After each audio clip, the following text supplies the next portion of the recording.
Welcome back to Stuff About Tutorials. Today I will be showing you how to code Legendre polynomials in Mathematica. Why would you want to know how to do this?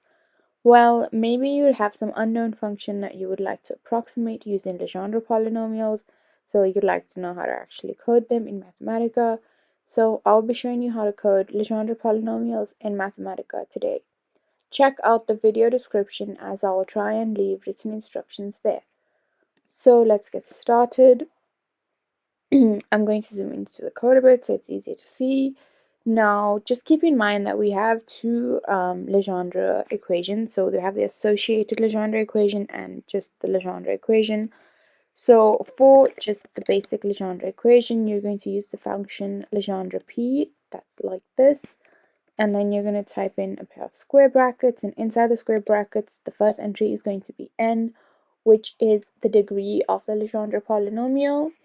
And then the next input is going to be x, which is what the Legendre polynomial is a function of. It's the independent variable of the polynomials. And that is basically the Legendre polynomial that you would like in Mathematica, just the basic one. This is not the one for the associated Legendre equation.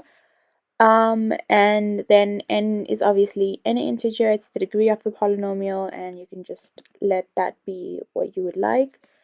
And that's basically it. And now for the associated Legendre equation, we're going to put in our second entry to be m in this case, which is any integer that is greater than -1. And then you put a comma, and then you put your independent variable x, and now you will give n and m both certain values.